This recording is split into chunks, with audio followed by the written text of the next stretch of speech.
Hey everyone, welcome to JK Civil Services. As you all know हमारी reasoning की classes चल रही हैं एंड आज का जो टॉपिक है दैट इज़ मेंटल एबिलिटी। देखिए मेंटल एबिलिटी जो टॉपिक है वो आपका पार्ट, क्योंकि आपको पता है कि रीजनिंग के आपके दो पार्ट्स हैं। ठीक, रीजनिंग के आपके दो पार्ट्स हैं, एक तो पार्ट 1 है और आपका है पार्ट 2। पार्ट 1 हम ऑलरेडी कंप्लीट कर चुके हैं, लेकिन इसमें जो मेंटल एबिलिटी वाला टॉपिक है, मेंटल एबिलिटी वाला टॉपिक वो अभी हमने नहीं किया था। वो मैंने आपको कहा था कि वो हम लास्ट में करेंगे, इसलिए बिकॉज इसमें कुछ ऐसे टॉपिक्स थे जो बाकी टॉपिक्स में से थोड़े थोड़े उसके साथ मिलते जुलते थे। तो मैंने सोचा पहले हम बाकी सारे टॉपिक्स करेंगे, फिर जब आप ये टॉपिक करेंगे तो आपको, क्योंकि पहले बाकी सारे टॉपिक्स आपने पढ़ लिए होंगे तो इस टॉपिक में आपको दिक्कत नहीं आएगी। ठीक, इसलिए हमने पहले बाकी सारे टॉपिक्स किए और अब ये कर रहे हैं। इसके बाद भी शायद 1-2 लेक्चर्स आएंगे। अब जो पार्ट 2 है, पार्ट 2 हम ऑलरेडी कर रहे हैं। ठीक है, तो आज का जो लेक्चर है वो मेंटल एबिलिटी पे रहेगा। ओके, मेंटल एबिलिटी जो है उसमें आपके, जैसे मैं बता चुकी हूँ, उसमें आपके बहुत सारे वेरियस टॉपिक्स आते हैं। वेरियस टॉपिक्स जैसे आपको एक सीरीज़ दी होगी, नंबर सीरीज़। ठीक है, नंबर सीरीज़ मान लीजिए दी होगी, आपको 4 दिए होंगे, 5वां आपको फाइंड करने को बोला होगा।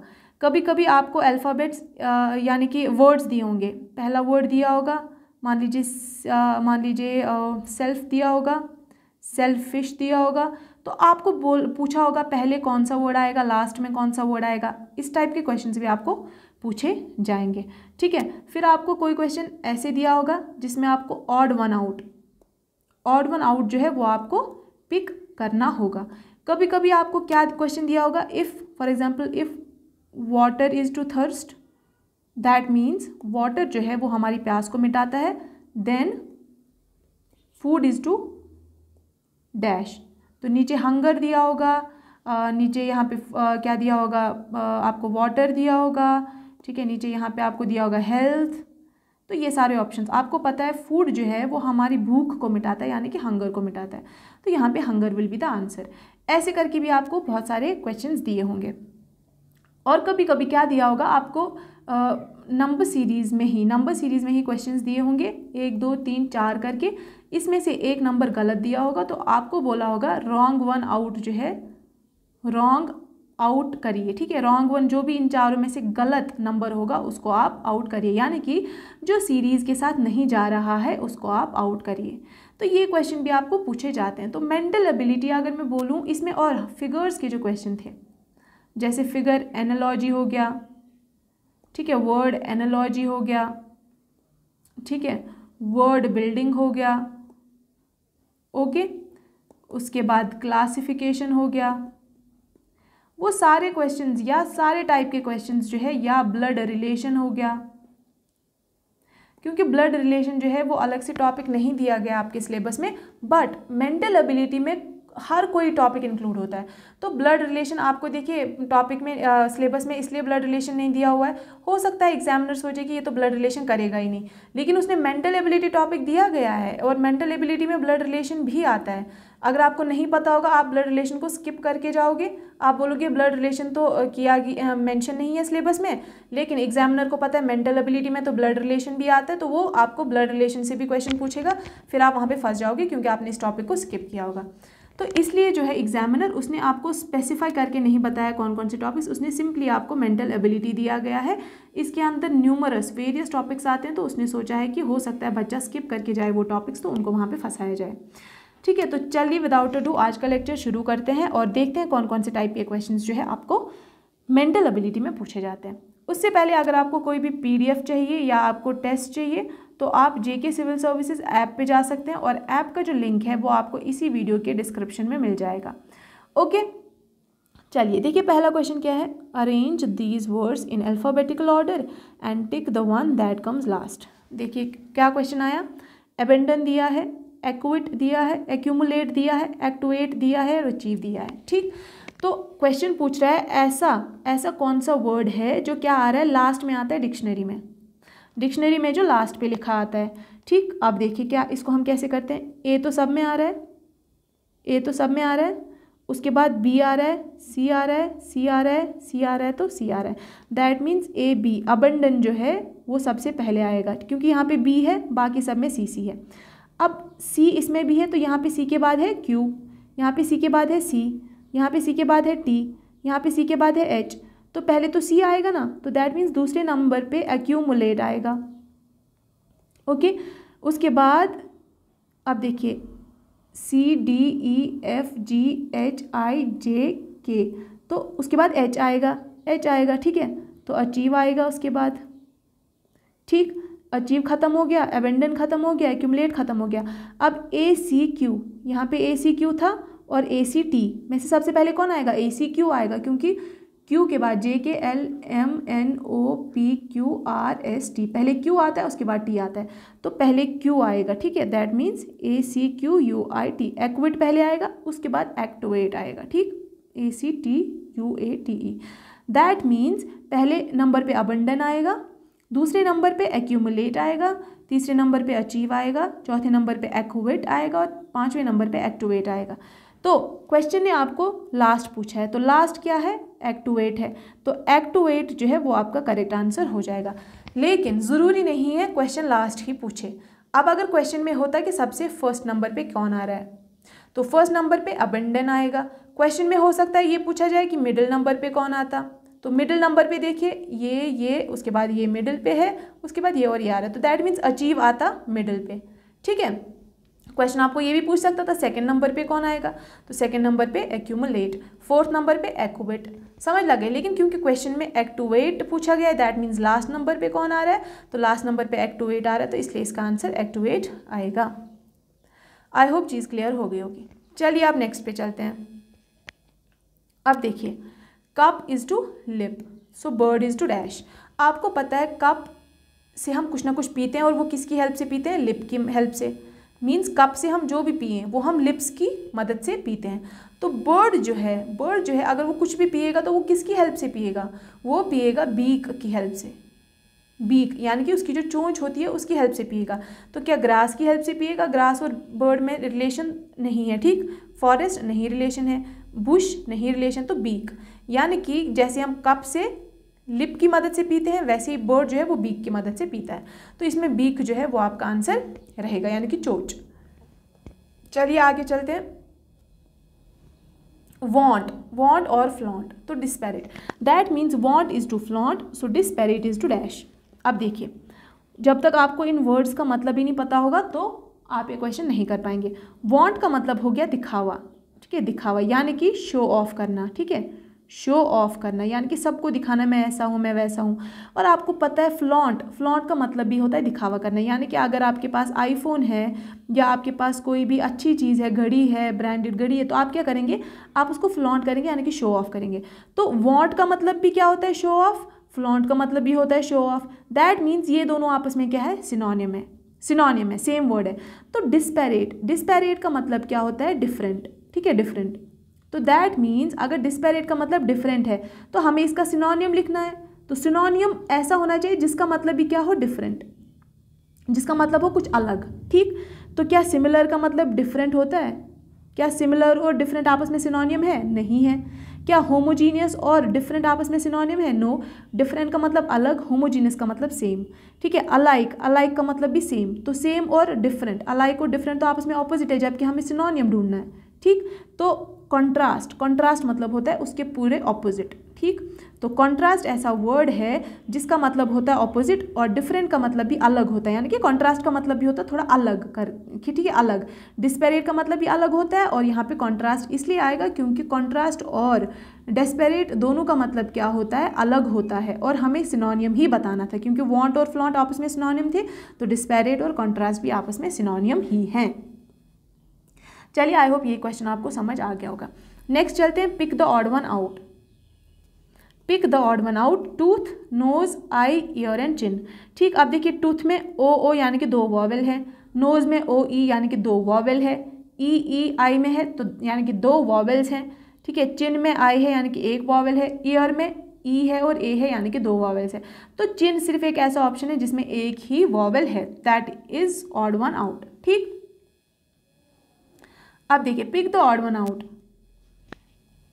Shirt, shoe, ring and cobbler. देखिए शर्ट जो है वो पहनने की चीज़ है, शू जो है वो भी पहनने की चीज़ है, रिंग जो है वो भी एक पहनने की चीज़ है, कॉबलर जो है वो एक ह्यूमन बीइंग है। ठीक है, ये ह्यूमन बीइंग है, जबकि बाकी सारी चीज़ें जो थी वो क्या थी, वो थिंग्स थी। ठीक है, थिंग्स थी या नॉन लिविंग थिंग आप बोल सकते हैं, नॉन लिविंग थिंग, जबकि ह्यूमन बीइंग या कॉबलर जो है वो क्या है, वो लिविंग थिंग है। ठीक है, तो that is odd one out, cobbler is odd one out. चलिए आगे चलते हैं। अब देखिए, अब आपसे क्या पूछा जा रहा है, नंबर सीरीज पे आपसे एक क्वेश्चन पूछा जा रहा है। ओके, देखिए क्या पूछ रहा है, 4, 18, डैश, 100, 180, 294 एंड 448। मैंने आपको बताया था कि मेंटल एबिलिटी जो है उसमें बहुत अलग अलग तरीके के क्वेश्चंस पूछे जाते हैं, क्योंकि उसमें हर एक टॉपिक जो है वो इंक्लूड होता है। तो अब आ गया देखिए आपका नंबर सीरीज पे क्वेश्चन। ओके, देखिए यहाँ पे क्या ट्रिक लगेगी, एक सेकेंड, 2 का क्यूब माइनस 2 का स्क्वायर कर लीजिए ज़रा आप। देखिए 2 2 4, 4 2 8, माइनस 2 2 4, तो 8 माइनस 4 इज़ 4। तो क्या हो रहा है, 2 का क्यूब माइनस 2 का स्क्वायर, तो यहाँ पे 3 का क्यूब माइनस 3 का स्क्वायर, यहाँ पे 4 का क्यूब माइनस 4 का स्क्वायर। क्यों, क्योंकि यहाँ पे 5 का क्यूब माइनस 5 का स्क्वायर। देखिए 3 3 ज़ार 9, 9 3 ज़ार 27, माइनस 3 3 ज़ार 9, तो 27 में से जब 9 माइनस करोगे तो वो आपको 18 देगा। ठीक है, अब देखिए इसको वेरीफाई करते हैं, 5 5 ज़ार 25, 25 इंटू 25 इंटू 5 125। ठीक, माइनस 5 5 ज़ार 25, तो 125 में से 25 माइनस करोगे तो वो 100 आ जाएगा। ठीक, समझ लग रही है। अब देखिए ये वाला 6 का क्यूब माइनस 6 का स्क्वायर, 6 6 ज़ार 36। ठीक, 36 इंटू 6, 6 का क्यूब आता है 6 से 36, 6 89, 216। ठीक, तो 216 में से आप 36 माइनस करेंगे तो आपको 180 मिलेगा। ठीक, उसके बाद देखिए 7 का क्यूब माइनस 7 का स्क्वायर, 7 का क्यूब होता है 343। ठीक है, 7 का क्यूब होता है 343, माइनस 7 7 ज़ा 49, तो 343 में से जब आप 49 माइनस करेंगे तो आपको मिलेगा 294। ठीक, अब देखिए यहाँ पे 8 का क्यूब माइनस 8 का स्क्वायर, तो 8 का क्यूब क्या होता है, 8 का क्यूब होता है 512। ठीक है, 512 माइनस 8 8 ज़ा 64, 64 करिए तो क्या मिलेगा आपको, आपको मिलेगा 448। तो क्या फॉलो हो रहा है, क्या फॉलो हो रहा है, 2 का क्यूब, 3 का क्यूब, 4 का क्यूब, 5 का क्यूब, 6 का क्यूब, 7 का क्यूब, 8 का क्यूब, माइनस 2 का स्क्वायर, 3 का स्क्वायर, 4 का स्क्वायर, 5 का स्क्वायर, 6 का स्क्वायर, 7 का स्क्वायर, 8 का स्क्वायर। तो इससे हम फाइंड आउट कर सकते हैं। देखिए, तो 4 का क्यूब माइनस 4 का स्क्वायर से हम फाइंड आउट कर सकते हैं। 4 का क्यूब बताइए क्या होता है, 4 का क्यूब होता है 64, 4 4 ज़ार 16, 16 इंटू 4 हो गया 64, तो 64 माइनस 4 4 ज़ार 16, 64 में से जब 16 माइनस करेंगे तो कितना आएगा, 14 में से 6 गए 8, और यहाँ पे 5 में से 1 गया 4, तो 48 आपका जो है वो आंसर आ जाएगा। ठीक, 48 आपका आंसर आ जाएगा। आई होप क्लियर हो रहा होगा सबको। तो 48 जो है इसका आंसर आ जाएगा। ठीक है, चलिए नेक्स्ट चलते हैं, नेक्स्ट क्वेश्चन पे। नेक्स्ट क्वेश्चन देखिए क्या बता रहा है, what should come in place of question mark in the following number series. तो ये आपको दिया गया है नंबर सीरीज, तो आपसे पूछ रहा है कि जो क्वेश्चन मार्क है इसकी जगह पे क्या आना चाहिए। ठीक, अब देखिए यहाँ पे क्या फॉलो हो रहा है, अगर आप 11 को 12 से मल्टीप्लाई करेंगे तो आपको क्या मिलेगा, 11 को अगर आप 12 से मल्टीप्लाई करेंगे तो आपको मिलेगा 132। देखिए 11 को अगर आप 12 से करेंगे, 2 1 ज़ा 2, 2 1 ज़ा 2, 1 1 ज़ा 1, 1 ज़ा 1, तो 132 आपको मिल गया। ठीक, अब अगर आप 11 12 13, ठीक है, दैट मीन्स 11 के बाद 12, 12 के बाद 13, यहाँ पे 13 के बाद 14, यहाँ पे 14 के बाद 15, यहाँ पे 15 के बाद 16, ठीक है, यहाँ पे 16 के बाद 17, तो आपको जो ऊपर नंबर्स हैं वो मिल जाएंगे। ठीक है, अगर आप ऐसे करेंगे, समझ लग रही है। ठीक है, समझ लग रही है। अब देखिए अगर आप 3 2 ज़ा करेंगे 6, 3 1 ज़ा 3, 1 2 ज़ा 2, 1 ज़ा 1, तो 156 आपको मिल गया, ये तो 156 है यहाँ पे। ठीक, अब अगर आप 14 को 15 के साथ करेंगे तो 5 4 ज़ा 20, 5 1 ज़ा 5 6 7, 1 4 ज़ा 4, 1 1 ज़ा 1। ठीक, तो ये आपको 210 मिल रहा है। ठीक, तो 15 को अगर आप 16 से करेंगे वो भी आपको 240 मिलेगा, 16 को 17 से करेंगे 272 मिलेगा। तो यहाँ पे ज़रा 13 को 14 से कीजिए, 4 3 ज़ा 12, 4 1 ज़ा 4, 5, 1 3 ज़ा 3, 1 ज़ा 1, तो 182 जो है वो आपको आंसर यहाँ पे मिल रहा है। तो यहाँ पे क्या आना चाहिए, फिर यहाँ पे 182 आना चाहिए। और 182 जो है वो आपका बी ऑप्शन है। ठीक है, 182 जो है that is your B option. I hope चीज़ें क्लियर हो गई होंगी आपको। ठीक, चलिए जल्दी इसलिए चल रही हूँ ताकि हर एक पोर्शन जो है वो कंप्लीट हो जाए। मेंटल एबिलिटी में काफ़ी सारी चीज़ें आती हैं। अब देखिए 2:55 एंड 6:। अब देखिए 2 को जब 3 प्लस करेंगे तो वो आता है 5, और 5 को 11 से करेंगे तो वो आता है 55। तो जो ऊपर वाले में फॉलो हो रहा है वही 6 के साथ भी फॉलो कीजिए, जो 2 के साथ फॉलो हो रहा है वही 6 के साथ भी फॉलो कीजिए। तो 6 + 3 कितना आ जाएगा, 9 × 11 कर दीजिए तो 99। तो 99 देखिए कहीं पे है क्या, यस 99 इज़ बी ऑप्शन। तो 99 आपका क्या आ जाएगा, वो आंसर आपका आ जाएगा। ठीक है, अब देखिए क्या बोल रहा है, warm is to hot. Warm से क्या हो रहा है, वार्म इज़ टू हॉट। देखिए जब कम गर्म होता है, हॉट मीन्स ज़्यादा गर्म। ठीक, ये कम ये ज़्यादा। ठीक, अब नॉट सो गुड यानी कि इसको हम बैड भी लिख सकते हैं। नॉट सो गुड यानी कि bad is to dash, that means ये कम बैड है, ये कम वार्म था, ये ज़्यादा है, तो ये बैड है। तो बैड का ज़्यादा केस क्या होता है, एक तो वर्स होता है, एक तो वर्स्ट होता है। ठीक है, और यहाँ पे वार्म के बाद आता है हॉट, हॉट के बाद आता है हॉटेस्ट। लेकिन हमें हॉटेस्ट नहीं लिखना है, हमें हॉट लिखना है। तो हमें वर्स्ट नहीं लिखना है, हमें वर्स लिखना है। ठीक है, तो यहाँ पे आ जाएगा वर्स, WORS, वर्स यानी कि बैड से भी बुरी कंडीशन को वर्स बोलते हैं। तो फेयर नहीं, एवरेज नहीं, नॉट सो बैड नहीं, worse yes, worse will be our answer. ठीक है, ठीक है फ्रेंड्स, आई होप क्लियर हो रही होंगी चीज़ें। चलिए अभी आगे चलते हैं। Choose the word which is least like the other word in a group. That means आपको ऑड वन आउट करना है। दैट मीन्स बाकी 3 ऑप्शंस जो है वो अलाइक है समवट, लेकिन एक इनमें से ऐसा है जो क्या है, जो बाकियों से डिफरेंट है। तो जो डिफरेंट है उसको पिक कीजिए। Day, date, calendar and month. देखिए डे होता है दिन, डेट होती है तारीख, मंथ होता है महीना। कैलेंडर एक ऐसी चीज़ होती है जिसमें डे भी होता है, डेट भी लिखी होती है एंड मंथ भी लिखा होता है। ये तीनों चीज़ें जो है ये कैलेंडर के अंदर होती है। तो कैलेंडर एक डिफरेंट चीज़ है, बाकी चीज़ें थोड़ी सी समवट सेम है, डेट या डे होगी वो समवट सेम है, लेकिन calendar is a different thing. Okay, तो calendar will be your odd one out. ठीक, अब देखिए, अब देखिए in a certain code language, student is written as TUTDNES. How will sources be written in that code language? देखिए क्या बोल रहा है कि स्टूडेंट STUDENT, स्टूडेंट जो है उसको हम कैसे लिख रहे हैं, ऐसे TUTNES, TUTDNES। ठीक, NES। तो देखिए क्या हो रहा है, S जो है वो कहाँ पे आ रहा है, लास्ट में, और T जो है वो भी लास्ट में। तो यहाँ पे जो T था वो यहाँ पे आ रहा है, यहाँ पे जो S था वो यहाँ पे जा रहा है।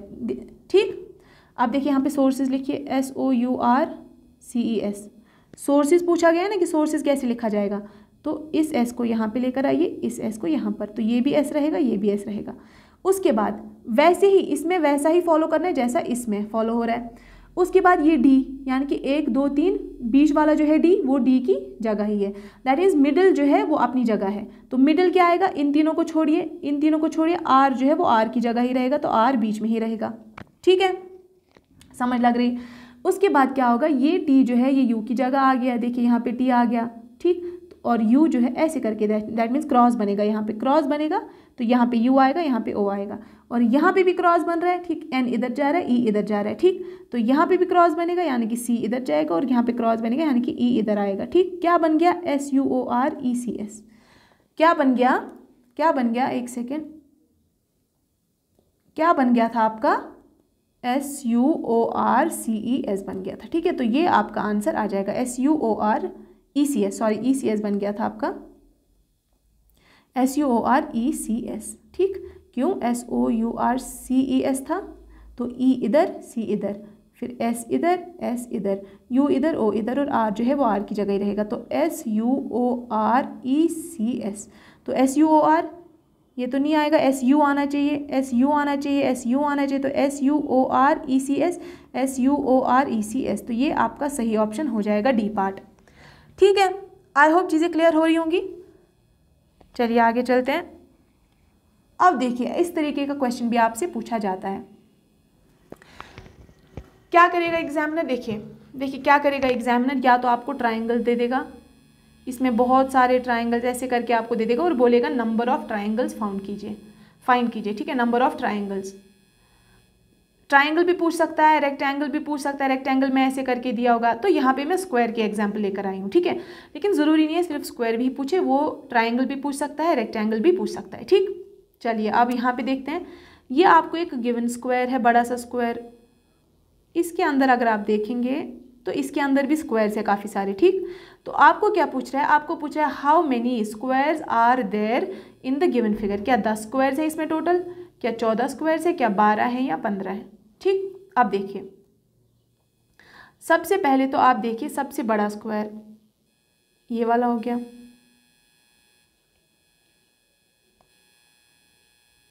तो 1 हो गया, ठीक। उसके बाद आप देखेंगे ये वाला स्क्वायर, ये वाला स्क्वायर, ये वाला स्क्वायर, ये वाला स्क्वायर, ठीक। तो 1 2 3 और 4, तो ये 4 स्क्वायर्स हो गए, ठीक ठीक।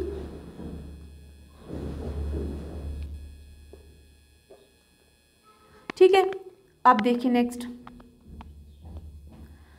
नेक्स्ट, ये वाला स्क्वायर हो गया, इसको आपको स्क्वायर मान के चलना है, कि रेक्टेंगल नहीं है, स्क्वायर है, ये सारे स्क्वायर स्क्वायर और स्क्वायर, तो कितने हो गए 1 2 3 4 5, तो ये हो गए 5 स्क्वायर, ठीक है। अब हमारे सारे कंप्लीट हो चुके हैं, ठीक है, देखिए कंप्लीट हो चुके हैं बाहर वाला भी, लेकिन अभी देखिए इसमें बाकी है ये वाला स्क्वायर, ये जो पूरा बड़ा स्क्वायर बन जाएगा जिसके अंदर और 4 स्क्वायर्स हैं, फिर ये वाला बड़ा स्क्वायर जिसके अंदर और 4 स्क्वायर्स हैं, हो गए 2, फिर ये वाला बड़ा स्क्वायर जिसके अंदर और 4 स्क्वायर्स हैं, और हो गए 3, ये वाला बड़ा स्क्वायर जिसके अंदर और 4 स्क्वायर्स हैं, तो हो गए 4, ये भी 4 हो गए, ठीक।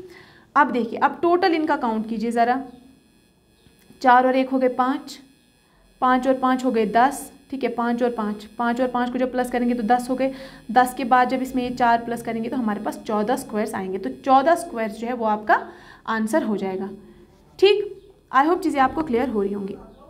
अब देखिए tick the one that comes first in alphabetical order, फिर से वही क्वेश्चन आ गया, वहाँ पे आपसे क्या पूछा गया था, यहाँ पे आपसे पूछा गया फर्स्ट कौन सा आएगा, जब आप इनको अल्फ़ाबेटिकल ऑर्डर में अरेंज करेंगे तो फर्स्ट कौन सा आएगा, और वहाँ पे आपसे क्या पूछा गया था, वहाँ पे आपसे पूछा गया था लास्ट कौन सा आएगा, ठीक है, वहाँ पे आपसे पूछा गया था लास्ट कौन सा आएगा, तो मैं आपको पहले ही बता चुकी हूँ लास्ट भी पूछ सकते हैं, फर्स्ट भी पूछ सकते हैं, ठीक है।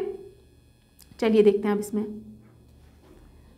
एक सेकेंड, देखिए नेचर NA, ठीक। तो उसके बाद R है, यहाँ पे R है, T है और T है, RST, तो पहले R वाले लिखे जाएंगे, तो क्या R वाले एक तो ये हैं और एक तो ये हैं, लेकिन इसमें R के बाद फिर R है, इसमें R के बाद फिर C है, तो C आएगा पहला, उसके बाद R वाला आएगा, तो पहले लिख लीजिए नारकोटिक, फिर आ जाएगा नैरेटिव, ठीक। यहीं पे आपको पता चल गया होगा कि नारकोटिक जो है वो हमारा पहला ऑप्शन रहेगा। उसके बाद टी वाले आएंगे, NAT, तो सेम है, उसके बाद टी के बाद आई है, यहाँ पे यू है, पहले आई वाला लिखा जाएगा तो नेटिव, उसके बाद नेचर लिखा जाएगा यू वाला, ठीक है, NATURE। तो आपसे क्या पूछा गया है, दैट कम्स फर्स्ट, तो फर्स्ट आपका नारकोटिक आता है, तो नारकोटिक जो है वो आपका आंसर हो जाएगा। बट अगर आपसे लास्ट पूछा होता तो नेचर आपका आंसर रहता, अगर आपसे सेकंड पूछा होता तो नरेटिव रहता आपका आंसर, अगर थर्ड पूछा होता तो आपका नेटिव पूछा होता, ठीक। अगर सेकंड पूछा होता फ्रॉम द बॉटम, तो बॉटम से पहले नेचर आएगा फिर नेटिव आएगा, तो नेटिव आपका आंसर रहता, ठीक है। तो आप जब फाइंड करेंगे फिर आपको हर कोई क्वेश्चन जो है आना चाहिए। Find the odd one out, silk, fur, milk and rubber.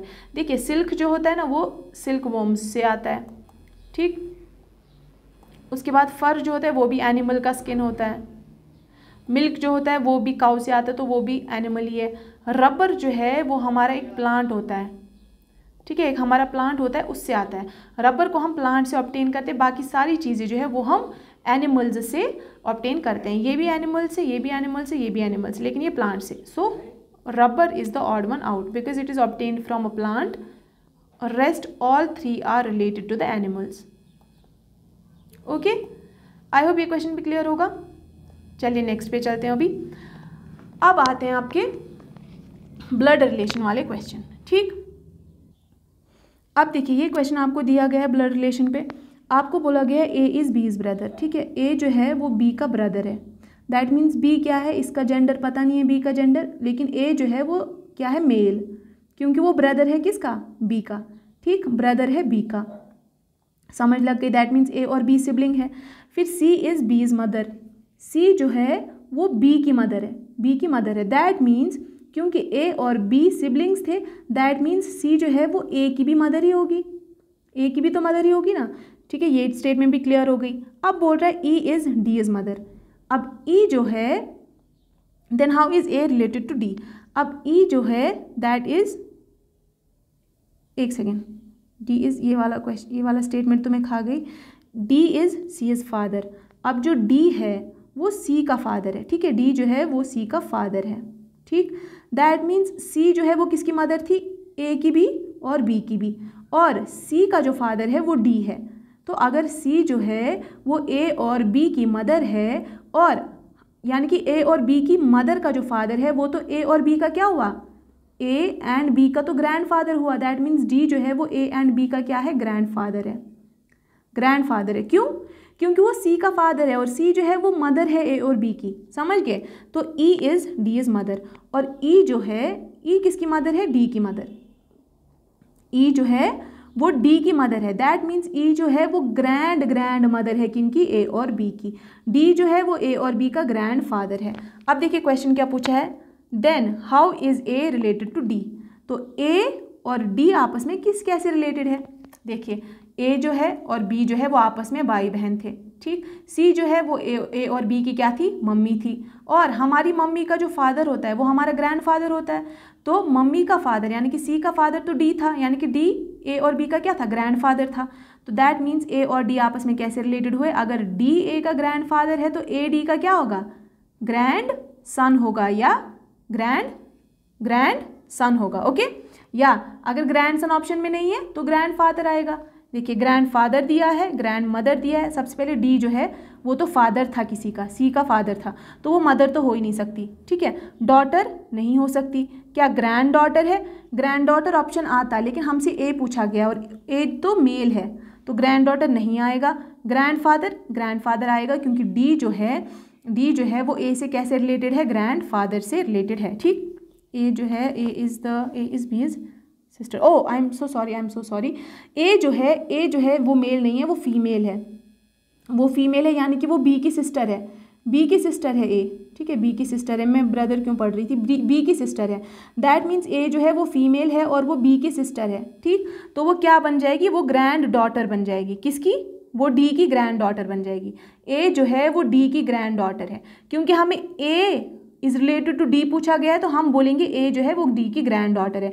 अगर डी टू ए पूछा जाता तो हम बोलेंगे डी जो है वो ए का ग्रैंड फादर है। ठीक है, ओके, समझ आ गई, ये वाला क्वेश्चन समझ आ गया, आई होप समझ आ गया होगा। इसका आएगा आपका ग्रैंड डॉटर आंसर। ठीक, अब देखिए, अब पूछा गया आपसे, अब देखिए ये वाला क्वेश्चन मैं कराऊंगी आपको। अब बोला गया a girl introduced a boy as the son आएगा यहाँ पे, as the son of the daughter of the father of her uncle. The boy is girls, इसका आंसर आएगा ब्रदर। ठीक है, देखिए क्या है, एक लड़की ने बोला कि उसके अंकल का जो फादर है, ठीक है, उस फादर की जो डॉटर है, दैट मीन्स ये डॉटर और ये अंकल आपस में भाई बहन है, इनका एक ही बाप है, दैट इज़ फादर। ठीक, तो अब जो इस डॉटर का जो सन होगा, he introduced a boy as the son of the daughter of the father of her uncle. उसके अंकल का जो फादर है वो इस डॉटर का भी सन होगा, तो उसने क्या बोला, उसने बोला ये जो बॉय है ये किसका सन है, ये इस डॉटर का सन है।